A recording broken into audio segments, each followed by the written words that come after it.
Hello friends, welcome back to my channel.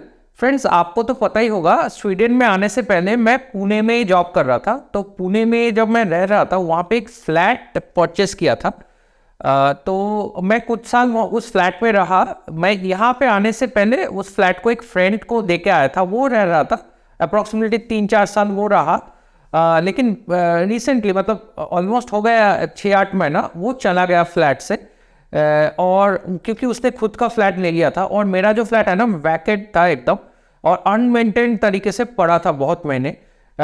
वैसे मेरा friend बीच बीच में आ रहा था देखने के लिए, थोड़ा बहुत वो मेंटेन किया, लेकिन उसको भी टाइम नहीं हो रहा था। उसने मुझे बताया था कि मुझे टाइम नहीं मिल रहा है ज़्यादा, तो मैं फ्रीक्वेंटली विजिट नहीं कर पाऊँगा।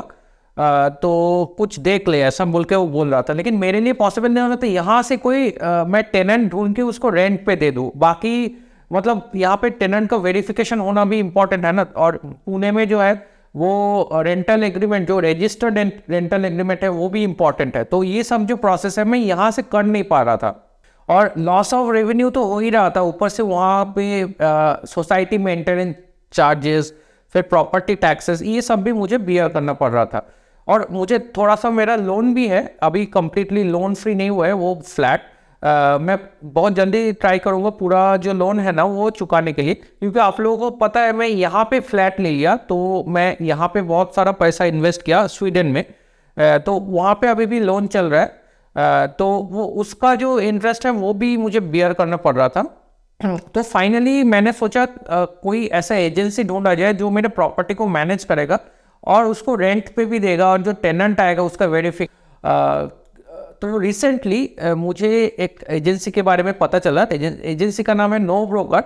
वैसे इस कंपनी के बारे में मुझे पहले से ही पता था, मतलब ऐसा नहीं कि ये नया कंपनी है, बैंगलोर में बहुत साल से है, मैंने भी यूज़ किया। मैं सिर्फ रेंटल एग्रीमेंट जनरेट करने के लिए पहले 1-2 बार यूज़ किया था इस कंपनी को।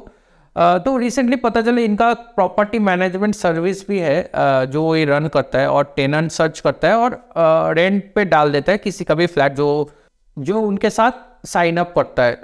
तो ये था सारा हिसाब किताब। तो मैं आज की इस वीडियो में मैं बताऊंगा, अगर आप आउट ऑफ स्टेशन है, यानी अगर आप इंडिया में कोई और सिटी में है, या आप बाहर इंडिया से बाहर जॉब करने के लिए जाते, तो पीछे जो आपका प्रॉपर्टी रहेगा, आपका फ्लैट रहेगा, वो कैसे आप रेंट पे दे सकते हैं और एक सस्टेनेबल रेंटल इनकम जो है वो जनरेट कर सकते हैं उससे। क्योंकि ऐसे वैकेंट रखने में कोई मतलब नहीं, डे बाय डे वो ख़राब भी होता है। जो वुडन फर्नीचर्स वगैरह है वो भी ख़राब हो जाते हैं, इलेक्ट्रॉनिक्स जो रहेगा वो 100% ख़राब हो जाएगा बहुत दिन अगर वो पड़ा रहा। फिर ऐसे रहते रहते थोड़ा बहुत रस्ट वगैरह भी लगता है, पेंट वगैरह भी ख़राब होता है, तो इस टाइप का है। तो आप कैसे उसको रेंट पे दे सकते हैं मैं ये डिस्कस करूँगा। और अभी पुणे में या टियर 1 टियर 2 सिटीज़ में जो रेंटल यील्ड है ना वो बढ़ गया है थोड़ा बहुत। अच्छा, रेंटल जो मार्केट है ना वो थोड़ा बहुत अच्छा बढ़ गया है, क्योंकि मेरा ये जो फ्लैट है पहले बहुत कम रेंट आ रहा था, आज के डेट में काफ़ी ज़्यादा बढ़ गया है। मैं भी शॉक्ड हूँ इतना रेंट मिल रहा है उस एरिया में। तो ये सारा कुछ मैं डिस्कस करूँगा, कैसे आप एक एडिशनल रेंटल इनकम जनरेट कर सकते हैं। और देखिए, अगर कॉस्ट टू कॉस्ट निकल जाता है, उसमें प्रॉफिट नहीं भी होता है, तो भी एक रेंटल मतलब ये बिजनेस आपके लिए प्रॉफिटेबल होगा, क्योंकि फाइनली प्रॉपर्टी का कॉस्ट भी बढ़ता रहेगा। तो ये एक मतलब आप एक ट्राई कर सकते हैं थोड़ा बहुत। आपके पास अगर एग्जिस्टिंग प्रॉपर्टी है तो उससे आप ट्राई करके एक मतलब एक प्रूफ ऑफ कॉन्सेप्ट ले सकते हैं। अगर आपको प्रॉफिट हो रहा है, अगर अच्छा हो रहा है, तो आप एडिशनल प्रॉपर्टी भी खरीदते जा सकते हैं, और इस टाइप से जो प्रॉपर्टी मैनेजमेंट कंपनीज है उनके थ्रू लॉन्ग टर्म रेंटल आप दे सकते हैं फ्रेंड्स। तो मैं अपना एग्जांपल दूंगा, मेरे फ्लैट में से कितना पैसा मुझे मिलने वाला है, तो सारा कुछ मैं डिस्कस करूंगा आज के इस वीडियो में। तो आगे बढ़ने से पहले, अगर आप इस चैनल में नए हैं तो मैं बता दूं, मैं यहाँ पे जॉब सर्च, पर्सनल फाइनेंस और स्टडी अब्रॉड इसके बारे में वीडियोस बनाते रहता हूँ। स्पेशली मैं उनके लिए वीडियो बनाता हूँ जो इंडियंस है, जो बाहर जॉब सर्च करना चाहते हैं, जॉब करके बाहर एक्सपीरियंस लेना चाहते हैं, लेकिन उनको पता नहीं कैसे ही जॉब सर्च किया जाए, तो उनको मैं हेल्प करता हूँ इस चैनल में। तो आपको अगर ये सब टॉपिक्स में इंटरेस्ट है तो मेरे चैनल को सब्सक्राइब कर सकते हैं फ्रेंड्स। तो सबसे पहले मैं बता दूं, ये जो प्रॉपर्टी मैनेजमेंट होता है, ये मतलब ये क्या होता है, जो प्रॉपर्टी मैनेजमेंट में क्या स्कोप है, तो नो ब्रोकर जो कंपनी है मुझे प्रॉपर्टी मैनेजमेंट प्लान ऑफर किया है जिसका नाम है CPMS प्लान। वैसे मैं वीडियो में आगे बढ़ने से पहले बता दूं, ये स्पॉन्सर्ड वीडियो नहीं है, नो ब्रोकर ने मुझे पैसा नहीं दिया है उनके लिए बोलने के लिए। मैं मेरा एक्सपीरियंस जो है ना वो शेयर कर रहा हूँ आज के इस वीडियो में, ताकि बहुत सारा लोग है ना उनको बेनिफिट मिल सके। चलिए फ्रेंड्स, तो मैं बता रहा था, अगर CPMS जो उनका प्लान है, कॉम्प्रिहेंसिव प्रॉपर्टी मैनेजमेंट जो प्लान है, उसमें वो मेरे फ्लैट को अभी रिसेंटली इंस्पेक्शन किया पूरा फ्लैट को, तो उन्होंने सजेस्ट किया क्या क्या मतलब मेंटेनेंस करना पड़ेगा उसमें। उसके लिए वैसे अलग से पे किया मैंने, CPMS प्लान से जो कॉस्ट है उसके ऊपर मैं अलग से पे किया मेंटेनेंस करने के लिए वन टाइम। वैसे मैं बता दूं, CPMS जो प्रॉपर्टी मैनेजमेंट का चार्जेस है वो उनका 25,000 है इनिशियली। उसमें से 10,000 है वो वापस कर देंगे 6 मंथ्स के बाद। वो 10,000 एज ए सिक्योरिटी डिपॉजिट ले रहा है, और जो 15,000 है वो उनका वन टाइम ऑनबोर्डिंग फीस है, ऐसा मुझे बताया गया। और एवरी मंथ जो रेंट आएगा, अगर जब मैं रेंट पे दूंगा एवरी मंथ जब रेंट आएगा, तो उसमें से वो 6% चार्ज करेगा। लेकिन लॉन्ग सम जो 15,000 है वो वन टाइम फीस है। तो अंडर CPMS प्लान वो मेरे लिए टेनेंट सर्च करेगा, टेनेंट का बैकग्राउंड वेरिफिकेशन वो भी कर देगा ऑन माय बिहाफ, और टेनेंट से रेंट कलेक्ट करेगा, डिपॉजिट वगैरह कलेक्ट करेगा और मेरे अकाउंट में जमा करेगा। फिर मान लीजिए टेनेंट चला जाता है 11 मंथ्स के बाद, तो वो फिर से मेरे घर को मेंटेन करेगा, फिर नया टेनेंट फिर से ढूंढ के देगा मेरे लिए। तो ये जो है ये प्रोसेस पूरा वो हैंडल करेगा, मतलब टेनेंट ढूंढने से लेकर घर का मेंटेनेंस, घर का इंस्पेक्शन, फिर टेनेंट का वेरिफिकेशन, ये सब करेगा।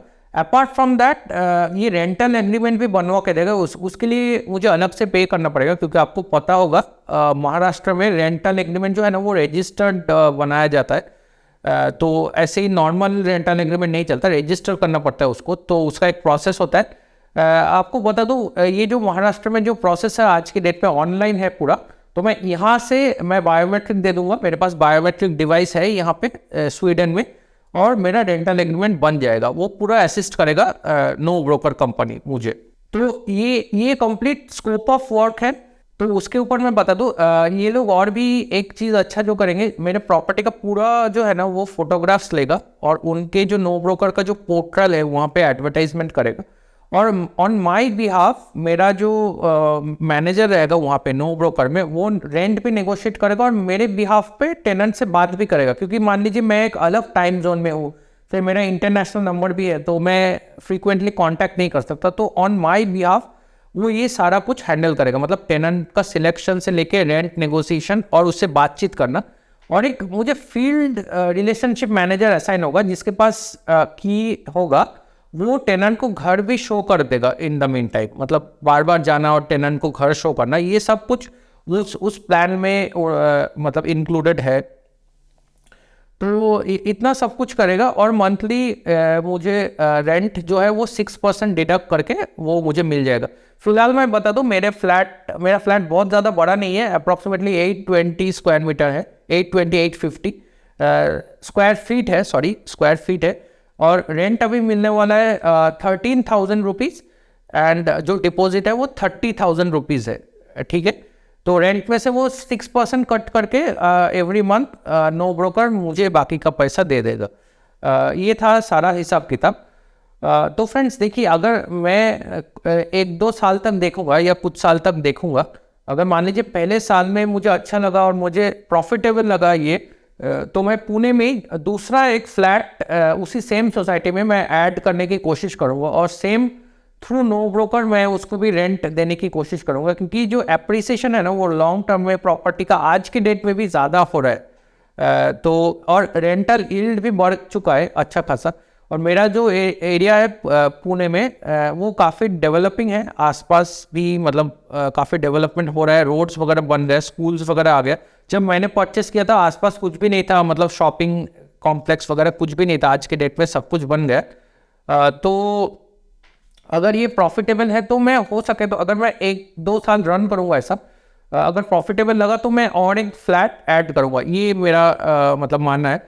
अगर वो एट कॉस्ट भी चलता रहा, मतलब जो लोन का इंटरेस्ट है और ये सब मतलब कॉस्ट टू कॉस्ट भी चलता रहा, और बाद में मैं उस फ्लैट को बेच देता हूँ, तो भी मुझे अच्छा खासा प्रॉफिट होगा, क्योंकि मुझे मतलब मान लीजिए वो जो लोन मिलेगा बैंक से एज गुड एज 0% इंटरेस्ट पे मिल जाएगा, क्योंकि मुझे रेंट वो कॉम्पेंसेट कर देगा, और प्रॉपर्टी जो एप्रिसिएशन होगा वो उसके ऊपर होगा। आप लोग कमेंट्स में बताइए थिंकिंग मेरा सही है कि नहीं है, तो मैं डिसीजन ले पाऊंगा। वैसे ये जो पहले जो फ्लैट में रेंट पे दे रहा हूँ वो तो मेरे पास ऑलरेडी था, क्योंकि और मैं वो बेच भी नहीं सकता। अगर मैं फ्यूचर में कभी पुणे में वापस जाता हूँ तो मुझे रहने के लिए जगह चाहिए, तो इसके लिए मुझे बेचने का भी कोई इंटेंशन नहीं है। तो ये था, देखिए फ्रेंड्स, थोड़ा हिसाब किताब ये वीडियो मुझे लगा बनाना चाहिए। कैसे अगर एनआरआई है कोई या कोई और सिटी में कैसे एक सेकंड स्ट्रीम ऑफ इनकम एक जनरेट हो सकता है, तो इसके बारे में मुझे बोलना था। नो ब्रो बोल सकते हैं सबसे बड़ा होगा आई थिंक इंडिया में, और अपार्ट फ्रॉम दैट थोड़ा छोटा जो है ना मीडियम स्केल या छोटा जो प्रॉपर्टी मैनेजमेंट कंपनीज है वो भी एग्जिस्ट करता है। मान लीजिए किसी और सिटी में। नो ब्रोकर फिलहाल अभी शायद बेंगलोर, पुणे, नोएडा ये सब एरिया में ज़्यादातर इनका activities, eastern part of India जैसे कोलकाता वगैरह में अभी उनका सर्विस नहीं है। हो सकता है वहाँ पे कोई और कंपनी हो जो ये सर्विस दे रहा है, प्रोवाइड कर रहा है। तो फ्रेंड्स ये था सारा हिसाब किताब। आप कमेंट्स करके ज़रूर बताइए आपको कैसा लगा मेरा ये idea second stream of income generate करने का और एक इन्वेस्टमेंट करने का। तो ज़रूर बताइए friends. Thanks a lot for watching and I will see you in another video.